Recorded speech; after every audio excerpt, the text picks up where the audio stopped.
both students, the main students at Kkkoonye, Kemetic Spiritual Cultivation System. Be like every other Sunday in Seattle at 6:30.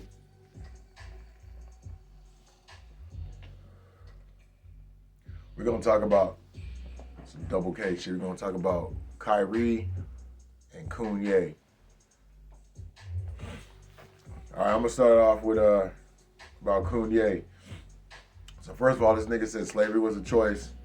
I don't know, was that like a year ago? He didn't say mental slavery was a choice. He didn't say economic slavery is a choice. Because mental slavery is definitely a choice. Economic slavery, not so much. He said slavery. So he's talking about actually being in shackles and being on the Middle Passage from Africa to America. That's not a choice. Then the White Lives Matter shirts. See, niggas hella smart, so he can like explain his way out of shit if you're gonna believe in him. Cause like the hardcore Kanye supporters are like hardcore like Trump supporters. They're gonna be on Kanye's nuts no matter what he does.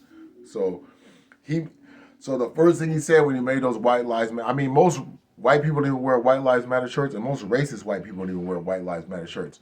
So what he said, the first thing he said after he made those shirts, I seen this quote. He said, "Where was y'all at when I couldn't see my kids?" He's talking about getting his kids from Kim, baby blood on her face, to make the lines go away, Kardashian, and Pete, bisexual, Davidson. So you're gonna blame it on all the black people because you can't get your kids, you can't get custody of your kids from two white people? That shit don't make no sense. And I think he got like partial custody anyway. So that shirt is what it looks like it means. It means fuck all black people on earth ever born. But then he can go and say all this kind of stuff and explain it away and talk niggas into other shit. But that's the very first reaction. The first reason he said he made the shirt. Where was y'all at when I couldn't see my kids? It means fuck black people. And then, so I thought he actually said something anti-Semitic. I think he said the Jews own 9% of entertainment industry, and they do. So that's anti-Semitic? Yeah, he wasn't lying about that.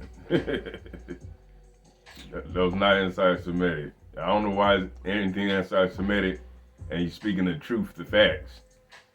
The only thing he was talking about was Atron Ultra or something like that. And I guess that goes to sort of some kind of violent act to go against the Jews or something he was mentioning, but what violent act? I don't think he knew what he was talking about. You don't know what he's talking about. Atron Ultra. Whatever. You don't know what he's talking about like half the time. He's an MLK puppet and shit. And sometimes he wakes up like when he was like supporting Trump, and all of a sudden he was like, "Oh, they're using me." Like, yeah, nigga, they're using you. You're a puppet. They've been using you the whole time. He wakes up and says shit he ain't supposed to say. Like I seen, we went live at a concert and just stopped his concert. Like Jay-Z, don't send the killers after me. He wasn't supposed to say that shit either. But then saying that Jews control 9% of Hollywood, that's not anti-Semitic at all, because they do. These motherfuckers are so they're out of control, guys. That's supposed to be a secret that they control 9% of Hollywood. So that brings us to Kyrie. So Kyrie and Kkkoonye are the opposite. Kkkoonye is a sellout public, but Kyrie, okay, so I thought maybe Kyrie actually said something too. All he did was like or retweet documentary about the Black Hebrews. That's all. So it's supposed to be racist against white Jews, white Israelis, Zionists. It's supposed to be racist against the Jews if somebody says that they like a documentary about Black Hebrews. So basically, they're trying to say all Hebrew Israelites, they're racist against Jews because they're saying they're Hebrew Israelites. So that like all that did, them overreacting so much just because Kyrie retweeted or he liked the documentary, that just made the Hebrew Israelites like 500 times stronger. That just made Kyrie Irving like the main leader I see, the main black leader I see, that I would call a leader, besides like Michael Eric Dyson, and I can't really think of nobody else right now besides him and Michael Eric Dyson. But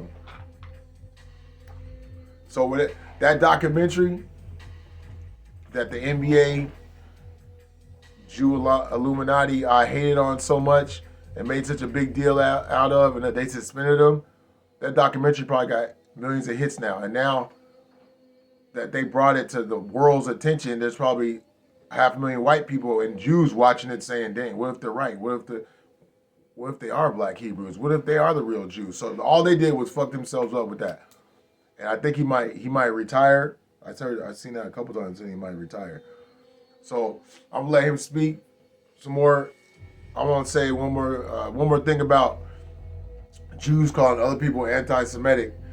So Jews actually used slavery to start the stock market, because as the fucking slave owners, they started making the actual captains of the slave ships write IOUs on a piece of paper, because they were throwing so many African slaves overboard to the sharks in the Middle Passage that they actually made them write IOU. I'm going to bring you back this body alive that you paid me for. And those IOU papers, those were the beginning of the stock market. So no matter what anybody even says about them, and most of the time nobody's even saying anything